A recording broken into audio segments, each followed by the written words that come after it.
আপনার বিপদে সাহায্য করতে পারেনি বলে আপনিও যদি সেই বন্ধুর মতো বিপদে পাশে না থাকেন, তাহলে আপনি কখনো তার প্রকৃত বন্ধুই ছিলেন না। একজন আসল বন্ধু চেনা বড়ই কঠিন, কারণ যখন আপনার সময় ভালো থাকবে তখন সব বন্ধুরাই পাশে থাকবে, কিন্তু যখন সময় খারাপ আসবে তখন কেউই পাশে থাকবে না। একটা কথা মনে রাখবেন, বন্ধুহীন জীবন হলো লবণ ছাড়া তরকারির মতো। বন্ধুত্ব নিয়ে মানুষের অনেক ধারণা বিশ্বাস রয়েছে, সবচেয়ে বেশি রয়েছে আবেগ। সহজ কথায় সহজ ভাষায় এর সংজ্ঞা দেওয়া সম্ভব নয়। কেননা বন্ধু হলো মানুষের এক হৃদয়ের অনুভূতিমূলক সম্পর্ক। বিভিন্ন মনুষ্যত্ব বন্ধুত্ব বিষয়ে সুন্দর সুন্দর কথা বলে গেছেন, সেগুলো তাদের নিজস্ব অনুভূতির কথা। তুমিও তোমার বন্ধুর সম্পর্কে যে ধারণার বিশ্বাস রাখো তার সঙ্গে এই সমস্ত উক্তি মিলিয়ে দেখবে। একটা কথা মনে রাখবে, একজন সত্যিকারের বন্ধু তোমাকে সবসময় সামনের দিকে এগিয়ে নিয়ে যাবে। প্রকৃতির সর্বশ্রেষ্ঠ সৃষ্টির নাম হলো বন্ধুত্ব। হ্যালো, আসসালামু আলাইকুম, আমি মহিন ম্যান ফ্রম সৌদি আরব। গোলাপি আসসালামু আলাইকুম। ওয়ালাইকুম আসসালাম। কি অবস্থা ভাই?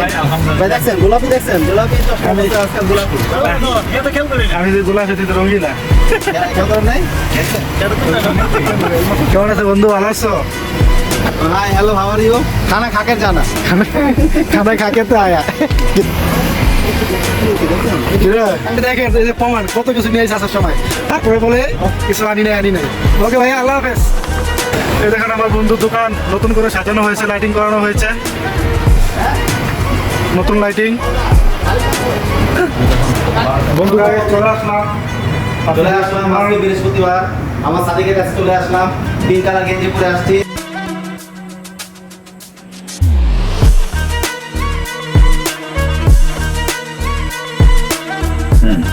হ্যালো গাইস, সবাই কেমন আছেন? আশা করি ভালো আছেন। তো আজকে বৃহস্পতিবার, আমার বন্ধু আজকে আমার জন্য স্পেশাল কিছু রেডি করছে, তো সেটাই আপনার সাথে শেয়ার করতে যাচ্ছি। তো এখানে আছে হলো যে চিকেন ফ্রাই আছে, এখানে আছে নান রুটি, এখানে আছে সবজি, সবজি না তো ভাজি, আলু ভাজির সাথে গাজর এবং ডিম। এখানে আছে ডাল পাতুরি, একটা ডিম পোস্ট, রসমালাই, মহিন বকাল নিয়ে আসতে আছে, মিষ্টি। আর এখানে আছে হলো মিষ্টি বাঙ্গি বা সম্মান বলতে পারে। আজকে আমার বন্ধু হাতে করে সব রেডি করছে।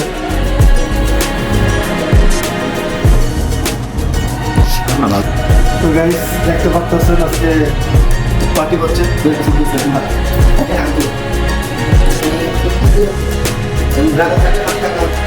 বন্ধুত্ব হচ্ছে সারা পৃথিবীকে একসাথে জোড়া লাগিয়ে রাখা। বন্ধুত্ব এমনই হওয়া উচিত, যেমন আমাদের মতো। গুড মর্নিং, সকাল উঠে গোসল করে আমরা নামাজের জন্য দুই বন্ধু বের হয়ে পড়লাম। সকালবেলাটা অনেক সুন্দর ছিল এবং সবাইকে জানাই জুমা মোবারক আমাদের পক্ষ থেকে। আর এখান দিয়ে আমার বন্ধুকে দেখতে পাচ্ছেন, সে অনেক সুন্দর এক্সপ্রেশন দিতেছিল, হাসি দিতেছিল, সেটা ভিডিওতে ক্যাপচার করার চেষ্টা করলাম, আর আমার হাসি আমি আটকে রাখতে পারলাম না।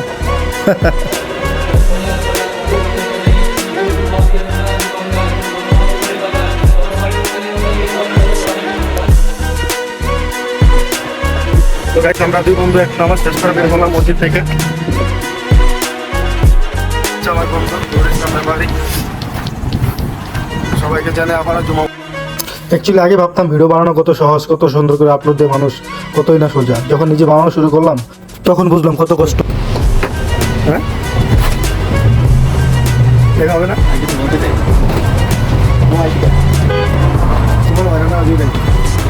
ভাইরা আপনি কোথায়? 2 লাইন বলে দিলাম। তো গাইস, এখন দেখতে আমার দোকানের সামনে দাঁড়িয়ে আছে, আর এটা আমার দোকানের সামনের ভিউটা। তো এখন খাওয়া দাওয়ার পালা, চলুন খেয়ে আসি। ও হ্যাঁ, আরেকটা কথা তো বলাই হলো না, আমার এই ভিডিওটি যদি আপনাদের ভালো লেগে থাকে তাহলে অবশ্যই শেয়ার দিয়ে দিবেন, ফলো করে থাকবেন আমার পেজটিকে।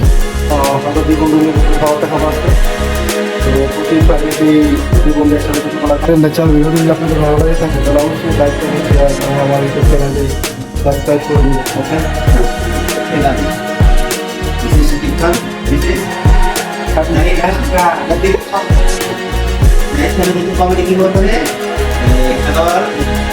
ওকে বন্ধু, আল্লাহ হাফেজ, আবার দেখা হবে, আবার নতুন দিনে। Bye bye. হবে সানগ্লাস পর, সানগ্লাস তো হলো পিঙ্ক কালার সানগ্লাস পর। আল্লাহ হাফেজ। এটা লাইট জ্বলে কে? চলো বাইরে চলো। জীবনটা তো চলে না। তো বন্ধুরা, আমি চলে যাচ্ছি আমার বন্ধুকে ছেড়ে, প্রিয় বন্ধুকে ছেড়ে যাওয়াটা খুবই কষ্টকর। বন্ধুর কাছে যখনই আসি সময় খুব দ্রুত চলে যায়, সময়টা খুব ভালো কাটে। তো অনেক অনেক ধন্যবাদ আমার বন্ধুকে। আমার বন্ধু আসলে আমার জন্য অনেক কষ্ট করে, অনেক অনেক রান্নাবান্না করে খাওয়ায়, এই জন্য ধন্যবাদ অনেক বন্ধু তোমাকে। তো বন্ধুরা, সবাই ভালো থাকবেন। আল্লাহ হাফিজ। আবারও দেখা হবে নতুন ব্লগ নিয়ে, আপনাদের মাঝে চলে আসবো ইনশাল্লাহ। Bye bye, tata.